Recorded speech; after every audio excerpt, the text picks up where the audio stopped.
Muy buenas tardes, bienvenidos al canal Laicado Vivo. Mi nombre es Borja Pablo y en este día, pensando en la primera predicación laical que podía hacer, como no he querido mentar a la Santísima Virgen.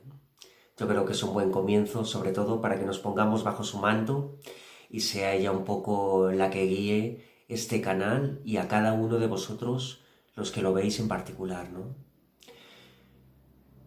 Vamos a seguir un orden cronológico, así como nos lo relata la Biblia, porque parece mentira cómo en tan poquito que se habla de la Virgen María en la Biblia se pueda saber tantísimo de ella y de lo que significa para Dios y para los hombres, ¿no? Casi como corredentora. Esto no es dogma de la Iglesia, pero yo creo que algún que otro mariano lo podría afirmar sin temor a equivocarse, ¿no? Pues bueno, ¿en qué momento aparece la Virgen María en toda la Biblia la primera vez? Está clarísimo que es cuando es anunciado por el ángel, ¿no? En Lucas 1, 26, 38 encontramos la primera referencia cuando Gabriel se le presenta a la Virgen y no le dice otra cosa, un ángel, cuidado, no le dice otra cosa que alégrate, llena de gracia, el Señor está contigo. Alégrate, llena de gracia, el Señor está contigo. Llena de gracia. A ningún profeta, a nadie en el Antiguo Testamento ni en el Nuevo, posterior a Jesucristo, se le llama lleno de gracia, ¿no? Ni a ninguno de los grandes santos que ha habido. Todos somos pecadores. Sin embargo, a ella se le llama llena de gracia. Nada más.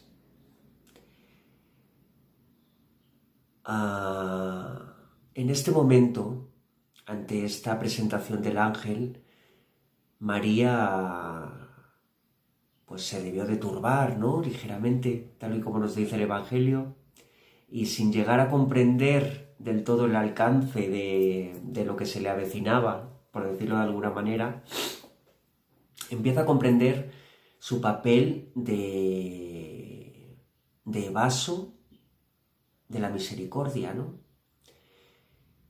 De ese título que con tanta belleza la rememora en el Santo Rosario, como es Arca de la Alianza. Se la llama Arca de la Alianza porque si en esa alianza quedaba constancia del amor de Dios hacia los hombres, en esta Arca de la Nueva Alianza queda patente que María va a ser el vaso que soporte sobre sí, es decir, que lleve en sus entrañas a esa última etapa madura ya de la alianza de Dios con los hombres, como es la venida del Señor, ¿no? La gran promesa, el hecho más importante de la historia, por lo menos para los católicos, ¿no? Incluso alguna persona que no sea católica o cristiana, por decirlo así, lo piense también, ¿no? Lo vea como gran maestro, porque como mínimo, para los que no creen en la santidad de Jesucristo como Dios verdadero, desde luego, Jesucristo fue un personaje histórico que hizo mucho bien, un revolucionario del amor, y eso no hay nadie que lo pueda discutir, ¿no? Hasta los que no tienen fe, cuidado. Bueno, pues dicho esto, nos encontramos a María, que ya ha sido anunciada por el ángel, ya sabe que va a concebir un hijo, que le pondrá por nombre Jesús, y bueno, ¿qué hace la Virgen María inmediatamente que el ángel se retira? Pues se pone en camino. ni más ni menos. Estamos ante la primera gran evangelizadora de la Biblia y de la historia, claro, porque anteriores a ellos, anterior al Evangelio, nos encontramos a muchos profetas que desde luego dieron su vida, fueron de aquí para allá, peregrinaron, viajaron, se esforzaron muchísimo, llevaron la palabra de Dios de un lugar para otro, cada uno pues en el momento histórico que le correspondía, ¿no? Y de la manera que pudo. Pero en este caso, entendiendo Evangelio como su traducción literal, que es buena noticia, nos encontramos ante la primera persona que lleva la buena noticia de la venida, por fin, del Señor Jesucristo a toda la humanidad. O sea que María es también no solo el vaso espiritual que contuvo la sabiduría eterna, encarnada, que es Jesucristo, sino la primera evangelizadora y la primera misionera, que lleva la palabra around the world, ¿no? Como dirían los ingleses, alrededor del mundo.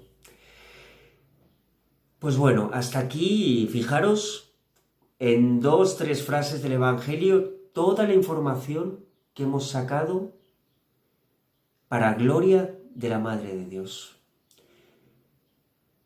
Bueno, continuamos con Lucas 2, 8-14. Es cuando, por orden de las autoridades, María y José van a empadronarse hasta Belén. Allí ya sabéis que es donde nace Jesús, ¿no? En este transcurso. Y bueno, nos encontramos también una mujer que no solamente sabe la predestinación a la que está llamada, sino que cumple con las normas de los gobernantes de su tiempo, cosa que Jesús luego nos remarcará muy bien, que ya sabemos que los gobernadores, los reyes, los principados y las potestades, ¿no?, entendidos de la manera más terrenal posible, están porque Dios quiere, nos guste o no nos guste. Aunque a mí esto me cuesta mucho de entender a veces. Imagino que a vosotros también, sobre todo si sois católicos de dogma, que es el tipo de católico que tenemos que ser, ¿no? Bueno, pues el niño nace en el portal de Belén, los pastores van a adorarle, ahí ya empieza un poco a entreverse lo que va a ser ese niño el día de mañana, puesto que sin ser nadie, con 2 pobres como progenitores, un simple carpintero y una ama de casa, pues fijaros cómo los pastores son avisados para ir a su presencia a adorarle. Y los reyes de Oriente. Bueno, se dice aquí que María guardaba todo en su corazón, que lo guardaba todo en su corazón. Fijaros, ella sabía más que nadie a lo que estaba llamada y a lo que estaba llamado el hijo que tenía en sus, bueno, ya no en sus entrañas, ¿no?, sino en sus brazos, el niño que había nacido. Y con qué humildad, con qué sencillez guarda silencio. ¿Cuánto tenemos que aprender de esta buenísima madre? Yo el primero, que soy un bocazas.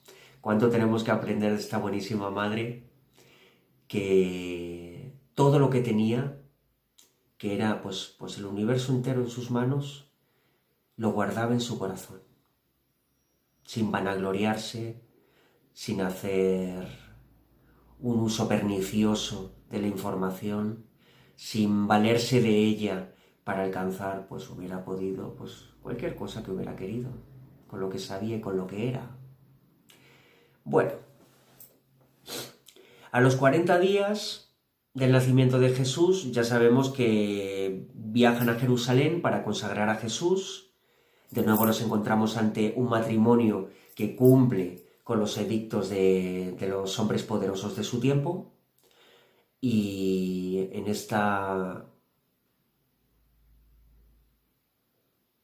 este momento es cuando María adolece de su primer gran dolor, ¿no?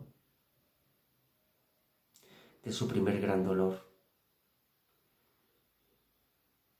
directo, que es cuando Simeón les profetiza que Jesús, pues, va a ser el Cordero Inmaculado, pero Cordero al fin y al cabo, como eran los corderos en las fiestas judías, pues, degollados, ¿no?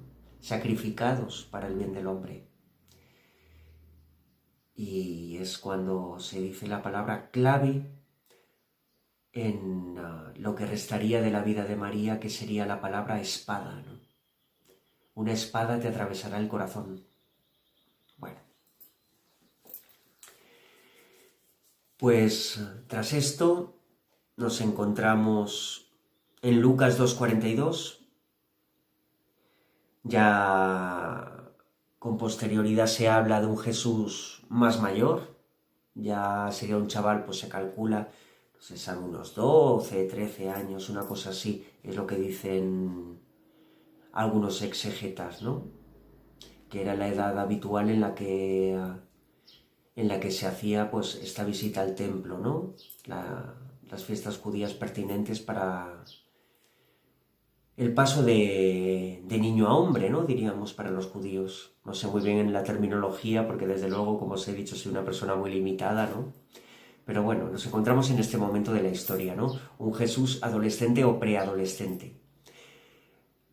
Los padres quedan maravillados, María continúa viendo la obra de Dios en Dios, viendo la obra de Dios en Dios, porque eso era exactamente lo que ocurría, ¿no? ¿Y qué pasa aquí? Lo que pasa es que María se encuentra con su primer abandono. ¿Cuándo?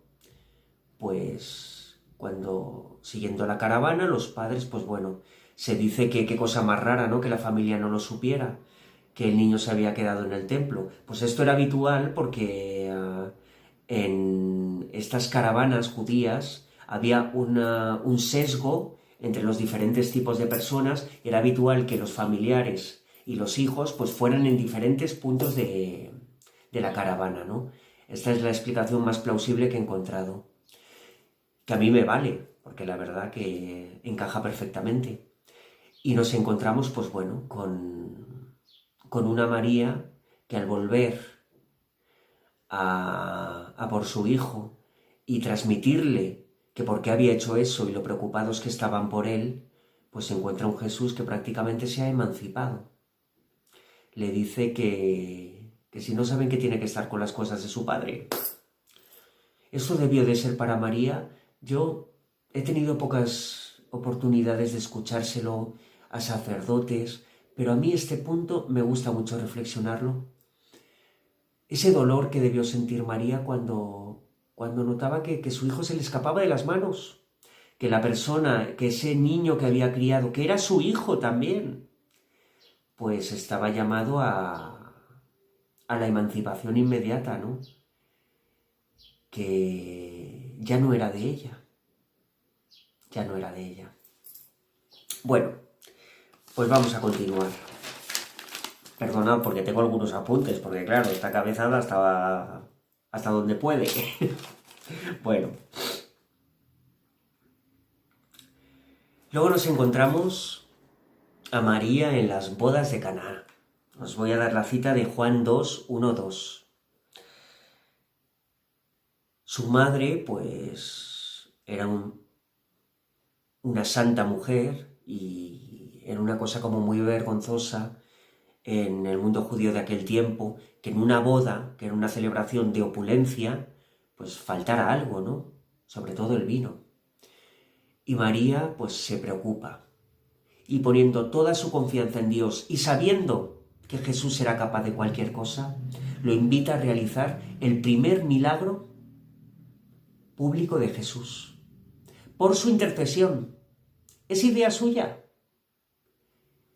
No negamos que fue el Espíritu Santo la que la invadió, como nos invade a todos cuando hacemos el bien y no nos acompaña cuando hacemos el mal. Pero en este caso en María, que estaba siempre llena de gracia y de Espíritu Santo, sale esta petición de ayuda a la humanidad, ¿no? No tienen vino. Y aunque Jesús reconoce su importunidad, pues no se puede resistir a su madre bondadosa, ¿no? Y le da lo que pide, y hace su primer milagro. Fijaros qué belleza, ¿verdad? Luego se lamenta otra vez en Marcos 3, 31 al 35, no directamente, pero es cuando se le dice que sus hermanos, que eran los primos del antiguo Israel, no los hermanos que tenemos hoy en día, sino primos, y su madre la estaban esperando, ¿no? Le estaban buscando. Y él dice que su madre y sus hermanos y sus amigos son los que cumplen la voluntad de Dios. A veces no he podido evitar pensar que, claro, María cumplía la voluntad de Dios, ¿no? Mejor que nadie. Lo ha hecho mejor que nadie. Pero a veces no puedo evitar pensar si María lo escuchó. Desde luego, si la Virgen escuchó eso, fue una pequeña espada en nombre de la verdad, la que recibió. Bueno,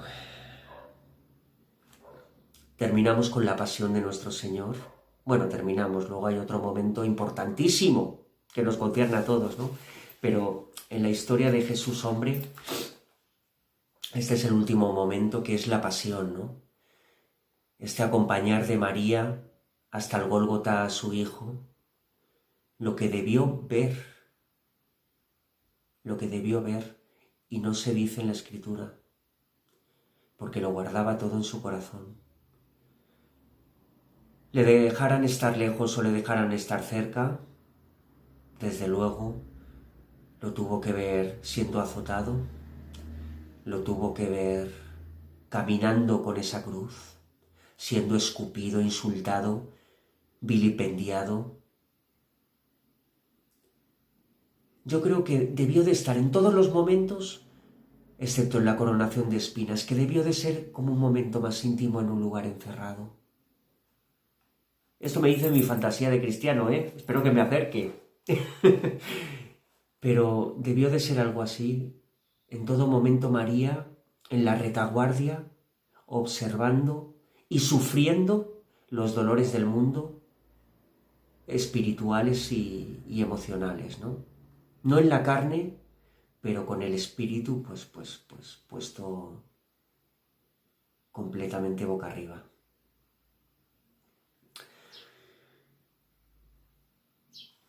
El siguiente momento de la pasión es cuando Jesús se encuentra con su madre, esa mirada. En un lugar leí que ese fue el momento en el que se encontraron o se miraron la misericordia y el amor. Yo creo también que fue así. El momento del encuentro de Jesús con su madre, esa mirada arrastrando la cruz, debió ser de los momentos más dolorosos y bellos que ha visto el universo, si no el más doloroso y bello, ¿no? Luego Jesús es clavado en la cruz,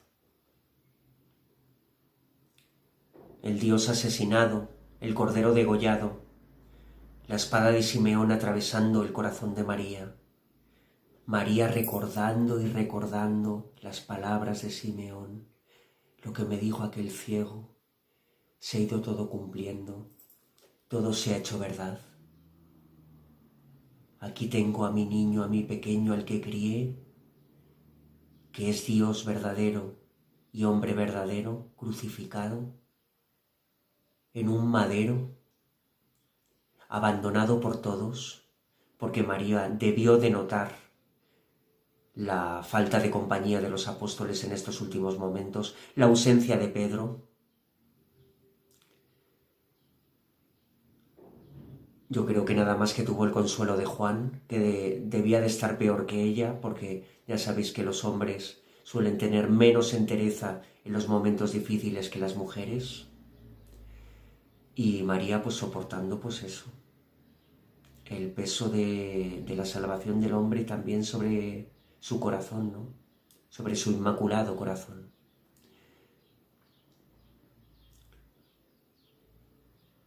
No contentos con esto, me refiero a todos nosotros, porque todo esto fue por nosotros.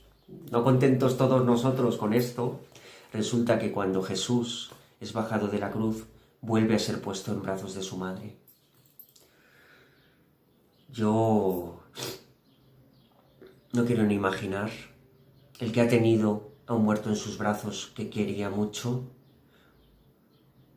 el que ha besado a un familiar que ya no está, su cuerpo presente, desde luego, sabe lo que es en intensidad, en dolor, en contrariedad, en preguntas, pero es que encima ella sabía a ciencia cierta que ese era el Cordero de Dios, el que llevaba el pueblo de Israel aguardando, y su contradicción debió de ser máxima también, porque a pesar de que sabía que ella estaba bajo el amparo del Dios de la victoria, porque todo esto se hacía por la victoria de la humanidad y la victoria de Dios, debió de ser, pues, una gran contrariedad, ¿no?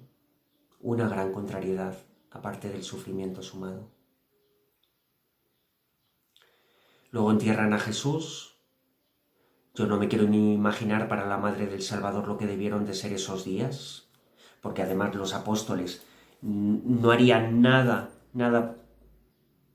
correcto en aquellos días a nivel emocional. Imagino que irían despendolados de aquí para allá, llenos de preguntas. Los apóstoles de los apóstoles no darían crédito, estarían molestándolos todo el día. Debió de ser impresionante.